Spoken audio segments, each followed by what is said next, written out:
자, 그러면 마켓 인사이드 우리 박병창 이사님 모셔보도록 할 텐데요. 텐션 올려요? 아, 올려야죠. 아, 되게 부담스러워.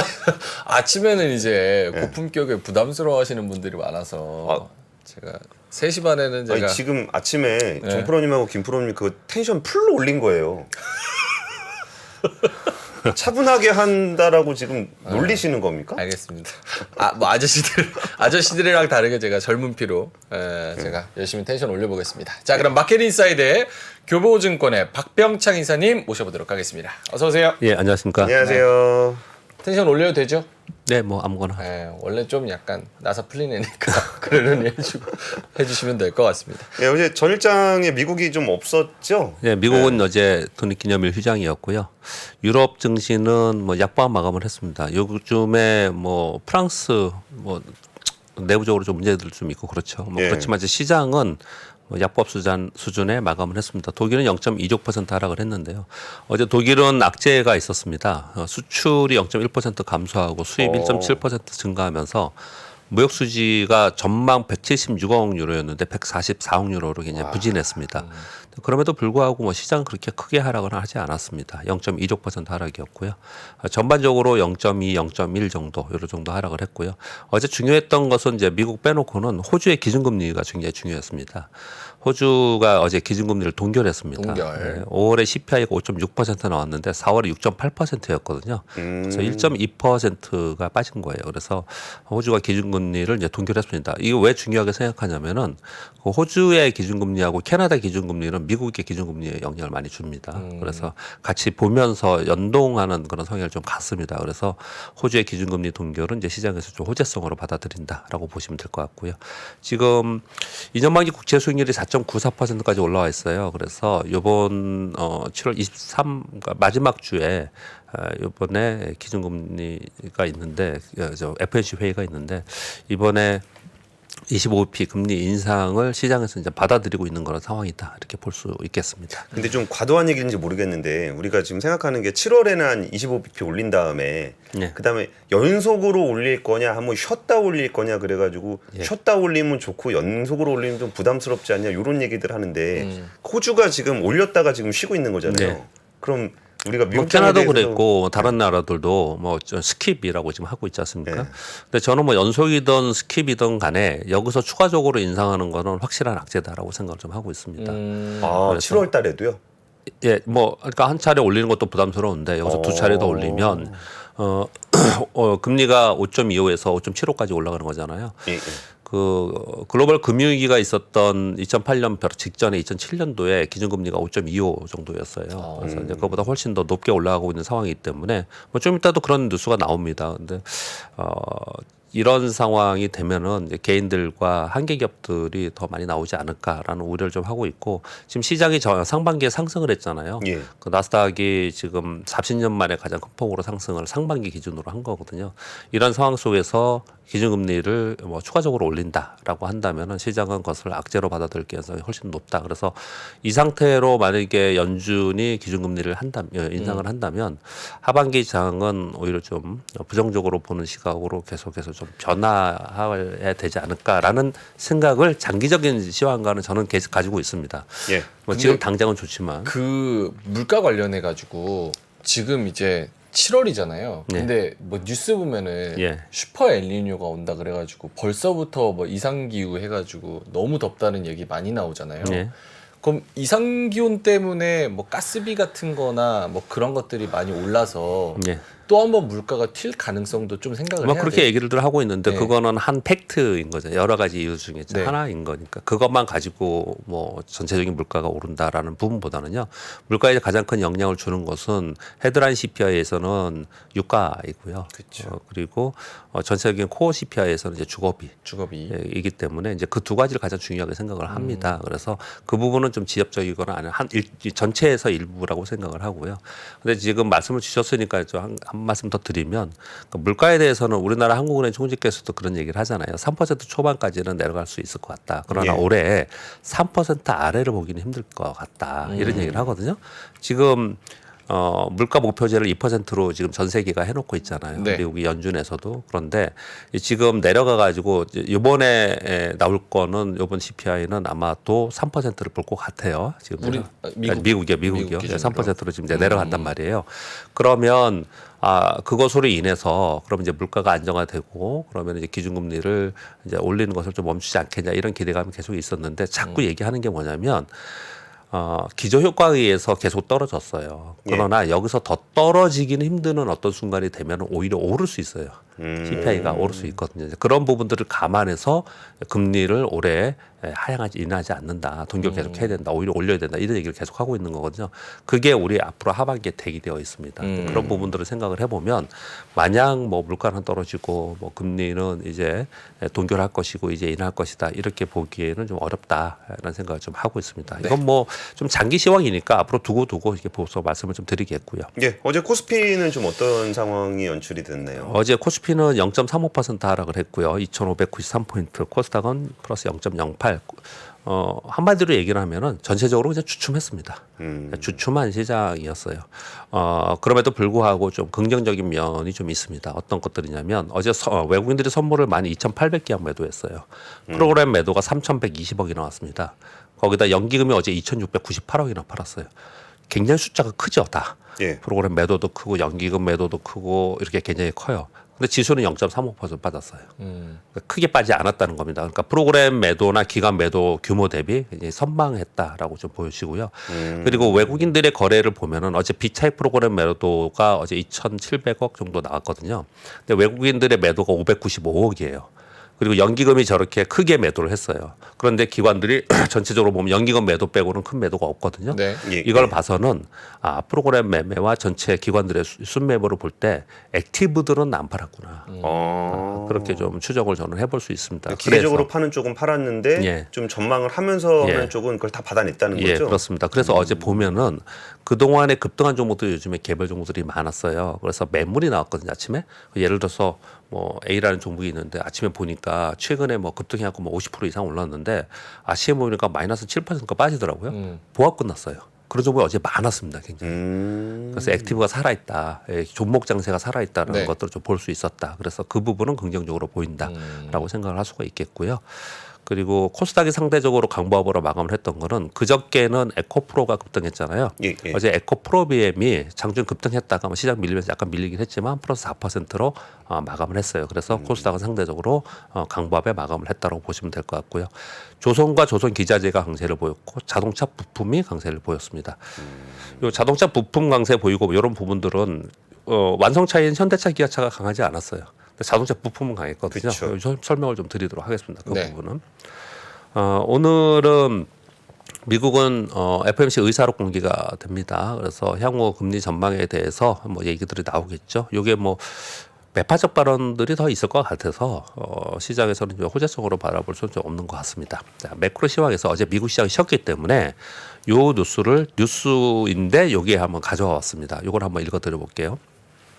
JP모건에서 여러 가지 펀드들이 있을 거 아니에요. 글로벌 펀드 있고 매크로 펀드 있고 뭐 아니면은 액티브 펀드 있고 여러 가지 펀드들이 있는데 그 중에 매크로 펀드에서 고집스럽게 약세 시장에 계속 베팅을 한다. 블룸버그 뉴스가 있었습니다. 그 헤드 펀드 매니저가 이런 얘기를 합니다. 어떤 얘기를 하냐면 미국의 제조업이 약세이다. 유동성이 계속해서 긴축되고 있다. 지금 QT하고 있는 상황이고 네. 그리고 기준금리 인상 추가적으로 한다고 하잖아요. 거기다 재무부에서 지금 자금 조달하려면은 그러면은 뭐 어떻든 간에 그것도 긴축의 요인이 될 수 있는 거고요. 예. 그리고 지금 은행들이 대출 환경을 지금 이제 강화한다고 하잖아요. 대출 환경이 악화된 거예요. 그러면 미국의 경기는 위축될 것이다. 자명하지 않냐 이런 얘기를 하는 거예요. 저거는 다들 동의할 수 있는 것 같아요. 예, 그리고 예. 중국의 낙관론에 우리는 공감하지 못하겠다. 중국 뭐 가봐야 된다 이런 얘기를 하고 있는 거고 그리고 각국의 기준금리 인상은 증시 및 경제가 버틸 수 없을 것이다. 그런 것들을 어디서 볼 수 있느냐. 장단기 금리차가 이미 역전이 되었는데 이게 가장 확실하고도 너희들이 항상 얘기하지 않았냐. 경기 침체에 가는 가장 확실한 지표라고 얘기하지 않았냐. 근데 심지어 요즘에는 확대되고 있다. 이렇게 얘기를 하고 있는 거예요. 여기 쭉 보면은 다 맞는 얘기를 하고 있잖아요. 근데 시장은 올랐잖아요. 그래서 이들은 지난 6주 동안 하락으로 계속 베팅을 했다고 합니다. 규모는 그렇게 크지 않아요. 우리나라 돈 한 5조 정도 됩니다. 계속 하락 베팅을 한 거예요. 그래서 지난 6월 달에 펀드임에도 불구하고 7.3% 손실이 났대요. 이 펀드가. 그럼에도 불구하고 계속 하락 베팅 하겠다라고 주장을 하고 있는 거예요. 이 매니저들이. 자, 이걸 왜 전해드리느냐. 네. 자, 시장은 올라가지만 조심해야 된다. 이런 부분을 말씀드리는 게 아니고요. 네. 지금 이들이 하락 베팅한 이유들을 나열했잖아요. 예. 그럼 이게 변화되면 바뀌면 시장은 좋아지는 거예요. 이 부분을 지금 아까 공 기자님도 이거 인정한다 그랬잖아요. 공감한다 그랬잖아요. 근데 그러니까 제가 여기서 고민인 게 네. 저 부분에 대해서는 공감을 하는데 그렇다고 해서 지수가 빠지냐 그거를 잘 모르겠어요. 지금 시장은 이거보다는 기대감이 더 있는 거거든요. 경기에 대해서는 경기는 시장이 천천히 반영을 합니다.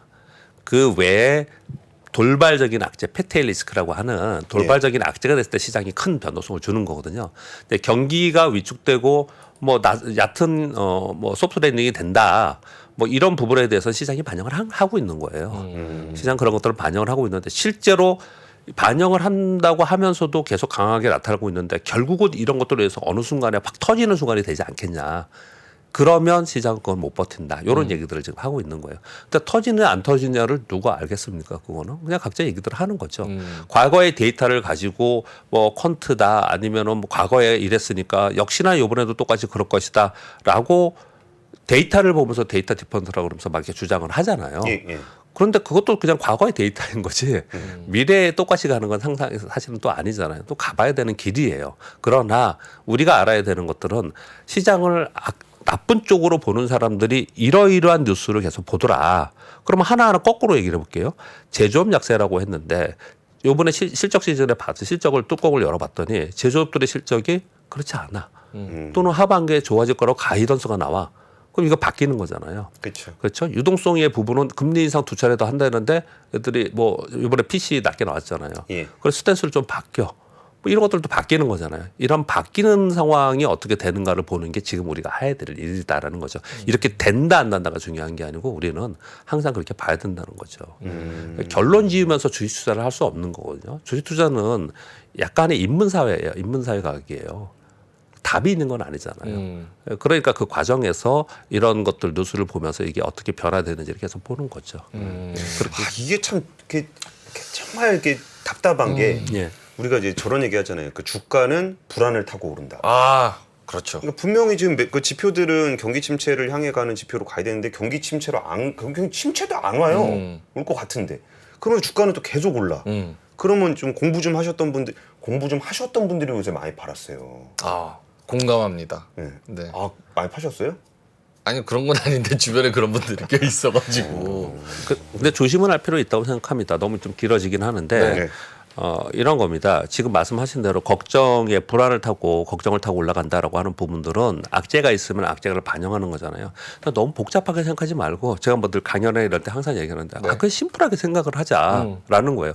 작년 1년 동안 큰 폭으로 빠졌잖아요. 금리 인상 하면서 네. 이제 금리 인상에 이제 추가적인 금리 인상이 없거나 이제 동결할 가능성이 있다라고 하면서 반등을 준 거잖아요. 많이 빠졌으니까 그만큼 반등 준 거예요. 네. 그 반등 주고 추가적으로 상승하기 위해서는 진짜 경기가 좋아지거나 기업이익이 좋아져야 되는데 그런 것들이 나타나지 않으면 여기 있을 수밖에 없는 거죠. 그러니까 지수는 여기서 올라갔다 내려갔다 하면서 있는 거. 우리 시장이 특히나 그렇고 미국은 더 올라갔던 거는 시가총액 상위 종목의 쏠림 현상이 나타나면서 올라갔던 거잖아요. 그러니까 시장은 크게 하락했기 때문에 반등을 한 거고 반등 후에 추가 하락이 당분간 없을 거야라고 생각하니까 종목 장세가 이루어지는 거고 그러니까 우리 시장에도 요즘에 여러분들은 어떠세요? 체감적으로 굉장히 좋지 않으세요? 여러분께 여쭤보는 겁니다. 투자자분들께. 요즘 체감이 굉장히 좋습니다. 아마도 꽤 살이 붙었고 손실 난 부분도 플러스로 일어선 분들이 굉장히 많을 거예요. 왜냐하면은 조선 좋죠. 조선 기사재 좋죠. 반도체 좋죠. 자동차 좋죠. 2차전지 좋죠. 예. 요즘에 종목들이 다 좋아요. 엔터, 미용 의료기. 엔터도 괜찮아요. 의료기기 좋고. 네, 그 네카오 빼고는 다. 그러니까 소비 있죠, 소비 쪽. 소비 쪽 빼놓고는 전체적으로 좋아요. 그러니까 네. 이런 현상이 나타나는 거는 경기가 좋아져서 기업이익이 막 좋아져서 이런 게 아니고 시황이라는 게 급락을 했다가 반등을 해서 여기서 추가적인 하락은 당분간이라는 표현을 쓸게요. 당분간 없을 것이라는 생각을 하기 때문에 종목 장세가 이루어지고 있는 거거든요. 근데 이제 제가 다소 걱정이 된다는 부분은 여기서 금리 인상을 2번 더 하고 그리고 실제로 기업들이 이제 이익이 터닝할 거라고 생각하면서 막 올라가기 시작하잖아요. 네네. 그러면 오히려 매도가 나올 가능성이 그래서 거기가 오히려 고점이 될 가능성이 있지 않냐 이런 생각을 하는데 그건 나중에 얘기고 이것도 네. 전망이니까 그냥요. 네. 근데 지금 현재 상황만 말씀을 드리면 지금 말씀드린 바와 같이 이러이러한 시장 환경이기 때문에 조목 장세가 이루어지고 테마막 장세가 이루어지는 거고 그렇기 때문에 올해 초부터 뭐 AI, 로봇 그리고 뭐 가장 강했던 2차 전지 뭐 이런 것들이 지금 테마를 이룰 수 있고 그것이 테마에서 벗어나서 섹터가 강세 섹터가 돼버린 거고요. 그래서 지금도 보면은 가만히 생각해 보세요. 삼성전자와 SK 하이닉스보다 HBM이나 DDR5 쪽에 있는 중소형 반도체 중소형주 어마어마하게 역사적 신고가 간 종목들이 막 나오고 있어요. 맞아요. 지금요. 그 생각해 보세요. 자동차 완성차 얼마나 올라요? 별로 안 오르지 않습니까? 안 올라요. 자동차 부품은 지금 신고가는 역사적 신고가 나는 종목들이 막 나오고 있단 네. 말이에요. 그러니까 지금 시장이 그런 시장이라는 거예요. 조선주도 물론 조금씩 이렇게 올라가는 게 있지만 조선주는 급락해서 제가 한 2, 3주부터 그 얘기를 하는데 급락해서 아래에서 올라가는 거거든요. 기계는 신고가 나면서 올라가고 있는 거고 그쵸. 근데 조선 기자재는 또 신고가 나면서 가는 종목들이 있어요. 그러니까 지금은 중소형주의 종목 장세가 계속 이루어지는 거고 특히나 7월 들면서 이제 이번 주 금요일서부터 본격적으로 이제 실적 시즌에 들어가기 때문에 네. 예. 실적 시즌에서는 항상 종목 장세가 됩니다. 매크로 시황이 아주 큰 거가 아니라면 종목 장세가 되거든요. 그래서 그냥 종목 장세로 생각하고 너무 어렵게 생각하지 마시고 네. 그냥 시장이 대단한 추세의 변화가 생기는 그 전까지는 그냥 종목 장세가 계속 이루어지겠구나. 그냥 종목을 보고 가자. 언제나 그렇지만 시장이 급락할 때는 종목도 없는 거거든요. 네. 예, 예. 그것만 아니라면 난 종목 보고 가자. 이렇게 하면 심플하게 생각하시면 되지 않을까. 종목 장세인데 내가 공부하고 찍은 종목이 안 가면 어떻게 해요? 공부 다시 해야 되는 거예요? 이렇게 좀 길어질 수 있겠는데요. 이미 아니 중요한 질문입니다. 내가 50% 손실 나 있어요. 네. 손실 나 있는 상태에서 바꾸기 굉장히 어렵거든요. 그렇죠. 왜냐하면 바꿨는데 바꾼 거에서 거꾸로 탈 수 있잖아요. 얘 빠지고 그리고 항상 바꾸지 못하는 이유는 다른 것들은 지금 나열한 이런 종목들은 막 시공가나고 올라가고 있는데 얘는 50%였는데 내가 산 게 꼭꼭 지면 어떻게 또? 그럼 나 또 50% 손실 그렇죠. 나야 돼. 이런 걱정을 항상 하고 왔다리 있는 갔다리 거잖아요. 하면은 금방 네, 그런 올인나요. 걱정을 하고 있는 거잖아요. 네. 그러니까 판단을 할 때 내가 산 종목이 반토막이 났어요. 그럼에도 불구하고 들고 가야 되는 종목이 있고 버려야 되는 종목이 있는 거잖아요. 이익 성장을 내가 믿고 간다면 그런 종목은 계속 들고 가야 되는 거잖아요. 아니 그러니까 테슬라가 100달러까지 갔다가 280달러까지 올라오는 거잖아요. 예. 그런 종목은 들고 가는 게 맞아요. 근데 그렇지 않다라고 판단이 된다면 정말 계속해서 그냥 시장에서 손실 난 상태로 있어야 되는 거지 않습니까? 그럴 때 또 이제 바꿔야 되는데 바꿀 때 어떻게 바꿔야 되냐면 예를 네. 들어서 50% 손실 나면은 올라갈 때 100% 이익이 나야 되잖아요. 그렇죠. 근데 다른 종목들을 쭉 나열해서 보시면서 위로 업사이드가 100% 이상 있는 종목이 보이면 바꿀 수 있는 거잖아요. 얘랑 똑같은 거니까. 그렇죠. 그 종목을 가지고 있는 게 내가 종목을 가지고 있는 게 아니고 돈을 가지고 있다고 생각하면 옮길 수 있는 거죠. 살 수 있는 거잖아요. 근데 그런 위로 업사이드 100% 보이는 종목을 내가 못 보기 때문에 못 바꾸는 거예요. 공부라는 거는 종목 공부를 하라는 거예요. 그런 종목을 계속 검색해 보면서 그런 것들을 찾아야 되는 거죠. 뭐 여담이지만 오늘 뭐 다른 얘기를 좀 하는데 네. 우리 이슈 가야 되는데. 요즘에 젊은 친구들이 네네. 기업 탐방들 엄청나게 다니는 분들 많습니다. 어떤 거요? 젊은 이 탐방? 투자자들이 기업 탐방. 탐방. 네. 그 대학교에서 그 주식 동아리 기업 탐방 네. 많이 다니거든요. 그런 사람들이 딱 한마디 합니다. 왜 이렇게 열심히 다니냐? 이것도 저도 뭐 들은 얘기고 네. 직접 들은 얘기도 있지만 왜 그렇게 다니는 것 같습니까? 가봐야 느낌이 오잖아요. 그렇게 많이 다니면서 그 중에 내가 꽂히는 한 군데 내가 몰빵 짓고 내가 한번 노려보는 종목을 기업을 찾기 위해서 그렇게 열심히 다니는 거거든요. 정말 열심히 다녀요. 그래서 그 중에서 좋은 종목을 했지만 어떤 건 실패하고 어떤 건 성공하지만 그 한 번에 큰 수익을 내는 게 주식 투자이거든요. 저는 대박이란 표현을 되게 싫어하지만 결국은 그런 수익이 나는 종목을 내가 만나느냐가 굉장히 중요한 거거든요. 그래서 기업 탐방을 가고 또는 가지고 있는 기업도 가봐야 되고 그렇거든요. 근데 우리 그런 걸 잘 안 하잖아요. 맞아요. 잘 안 하기 때문에 모르는 거예요. 맹커님 저런 거 있어요. 어떤 이게 100% 오를 종목인데 네. 공부 안 하고 들고 있잖아요. 네. 10% 오르면 팝니다. 아, 그것도 맞는 것 같아요. 그러니까 정말 믿음과 사랑. 100%에 대해서 믿음을 가지려면 공부를 좀 많이 해야 되기 때문에 우리는 주요 이슈를 한번 들어보러 가시죠. 주요 이슈 한번 들어보러 가겠습니다. 예, 예. 아, 너무 질문을 질문- 많이 들어서 죄송합니다. 아니요 네. 질문을 주셔서 네. 근데 그런 부분들 또 싫어하시는 분들도 있지만 아 그렇구나라고 다시 한번 또 생각하시는 분도 있을 수 있으니까 요 뉴스는 좀 빨리 진행하겠습니다. 네. 일단 1번, 2번 뉴스는 뭐 3번까지 뉴스는 그냥 뭐 가볍게 넘어가셔도 될 것 같습니다. 일단 유럽연합에서 러시아 유엔 그 유엔에 있는 러시아 주재 대사예요. 회사가 곡물 협정의 유지할 근거가 없다 그러면서 스위프트 결제 시스템 복귀를 압박하고 있어요. 그러다 보니까 유럽연합에서 흑해 곡물 협약을 위해서 러시아 은행에 스위프트 복원 검토를 하고 있다는 로이터발 뉴스가 좀 나왔습니다. 요건 되게 중요합니다. 실제로 되는지 안 되지는 요 부분 하고요. 그러면서도 뭐 우크라이나 문제는 정치 외교적 해법이 열려 있다. 뭐 이거 정치적 얘기를 좀 한 거고요. 우크라이나 러시아 전쟁은 굉장히 중요합니다. 그래서 가끔가다 이렇게 전해드리는 거고요. 그리고 아까 왜 시장을 아래쪽으로 보는 이제 조금 비관론 또는 약세론자들이 볼 때 이유들을 설명을 좀 드렸잖아요. 그런 것들이 실제로 맞습니다. 왜냐하면 여기 보시면은 미국의 올해 상반기 파산 건수가 전년 동기비 68% 급증했다고 합니다. 이거는 기업을 얘기하는 거고요. 우리가 아는 기업들 뭐 배드베스비언드나 뭐 이런 몇 개 기업들도 파산했죠. 개인 파산도 23% 증가했다고 합니다. 우리나라에도 왜 개인 회생, 개인 파산 제도가 있잖아요. 이제 이들이 집계를 한 겁니다. 그 기관에서. 왜 이렇게 파산을 하고 있느냐. 기준금리 급등과 고물가가 지속되고 있기 때문에 그렇다는 거거든요. 네. 아까 시장을 약세로 보는 사람들이 이유가 이런 얘기를 하는 거잖아요. 그러니까 이건 진행되고 있어요. 아니 68%면 엄청 많은 숫자 아니에요? 아니 증가율이 그렇다는 거죠. 전년 동기비. 응. 예, 증가율이. 전년이 별로 없었던 거죠. 예, 그렇죠. 아 전년이 별로 코로나19 때 없었다. 정부 지원을 많이 받아가지고. 예, 그렇죠. 아. 근데 이제 시간이 계속 흘러가면서 네. 계속해서 이 고금리를 못 버텨낸다는 거죠. 그래서 저도 여기서 금리 인상을 2차례 더해서 연준이 5.75까지 간다? 야, 그러면 그동안의 시장을 그렇게 부정적으로 보지 않은 편이었는데 작년에도 그렇게 해서 욕도 많이 먹고 했지만 야, 이거 여기서 5.75까지 가면은 이거 좀 고민할 필요가 있다. 이런 생각을 좀 하고는 있습니다. 예. 그런 것들이 실제로 현실에서 나타나고 있다는 뉴스를 좀 말씀드리는 거고요. 그 다음에는 이제 뭐 섹터별 뉴스를 좀 보면요. 예. 애플이 그 비전 프로 있잖아요. 요거를 내년에 100만 대 생산 계획에다 40만 대로 축소했다고 합니다. 야, 자신 없나 본데요. 예. 이거 마이크로 OLED 디스플레이 제조 문제가 생겼다고 합니다. 왜냐하면 수율이 안 나온다고 합니다. 그래서 비전 프로 생산 계획을 이제 감축했다. 이런 뉴스가 좀 나와 있고요. 써본 분들은 진짜 그 화질에 대해서 감탄을 많이 하시더라고요. 근데 이제 아직도 불편하고 고가고 그래서 이제 저가 사양 나올 거다 뭐 이런 얘기를 했는데 네. 아직까지 그 정도가 안 되고 있는 것 같고요. 예. 그리고 노트북 이게 물론 노트북하고 PC하고 좀 다르지만 노트북 출하량이 1년 만에 반등했다고 합니다. 트렌드 코스의 명현군님 아까 제가 얘기했던 그거. 그렇네요. 예. 예, 이거 중요한 뉴스입니다. 이게 2022년 2분기 이후에 감소했는데 6분기 만에 증가를 했습니다. 지난 1분기에 3,390만 대 글로벌입니다. 전체적으로 집계를 하니까요. 근데 요번에 4,045만 대 꽤 많이 늘었습니다. 그렇죠? 한 600만 대 이상 늘었잖아요. 근데 3분기는 조금 더 늘어서 4,300만 대 정도 예상을 한다고 합니다. 좀 약간 긍정적인 뉴스가 하나 나왔고요. 예. 그다음에 이제 삼성전자 뉴스가 굉장히 많았습니다. 왜냐하면 삼성전자가 어제 7월 4일 날 삼성 파운드리 포럼 2023을 했어요. 예.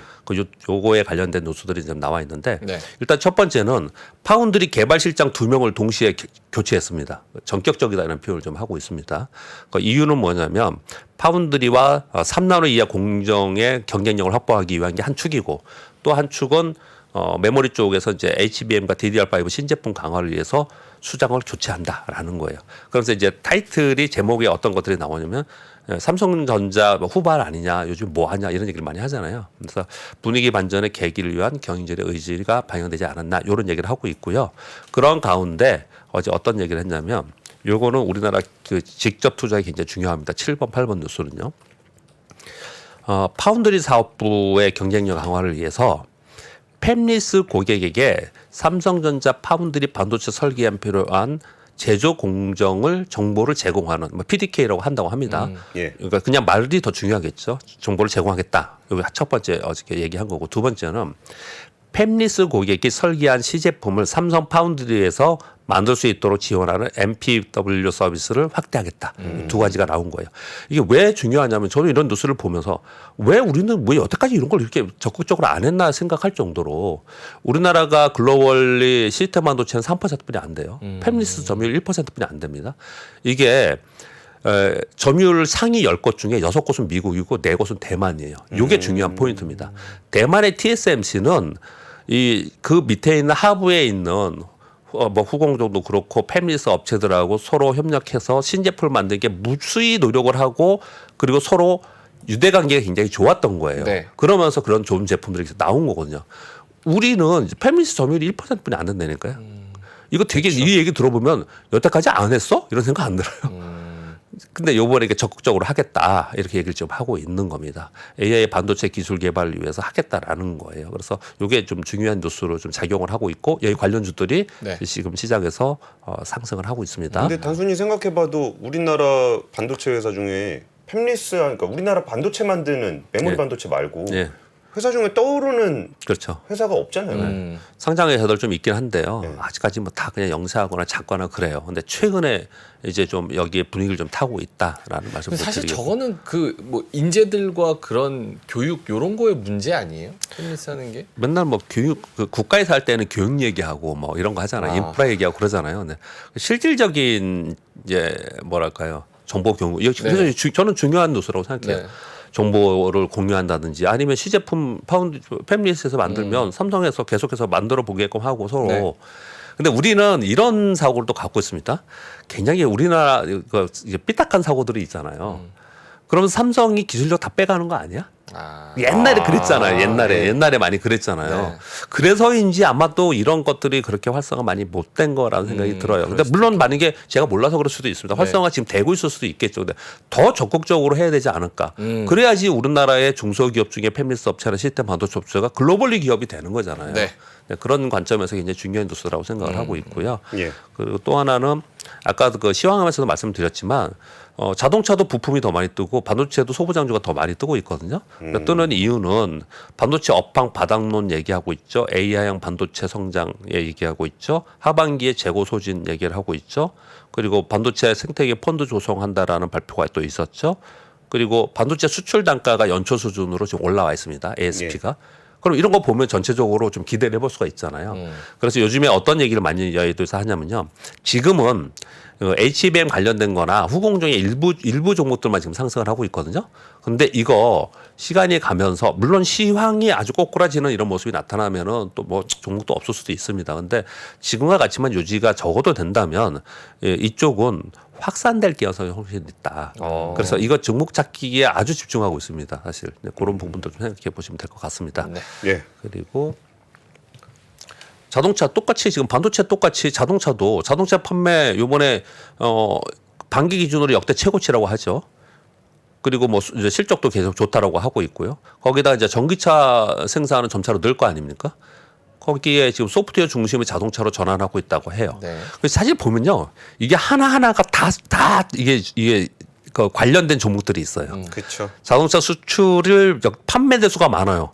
그러면 이익이 중요한 게 아니고 판매가 많으면 뒤에 있는 부품 장비들은 다 좋아지는 거잖아요. 예. 그렇죠. 전기차 대량 생산이니까 자동차 부품 중에 전기차 쪽에 있는데 또는 소프트웨어 중심으로 하다니까 소프트웨어 중심 쪽으로 있는 부품 회사, 네. 전장 부품 회사 이런 쪽이 각 기술 이슈별로 종목들이 지금 강세를 보이고 있다라는 거예요. 그렇게 이것도 보시면 될 거예요. 그래서 체감적으로는 얘네들이 다 하나씩 지금 좋은 모습이 나타나고 있기 때문에 체감이 그렇게 나쁘지 않아요. 요즘 시장이요. 종목 장세라서 그렇게 보시면 될 것 같고요. 마지막 뉴스는 공정위에서 지난번에 그 게임 회사들 막 조사했잖아요. 예.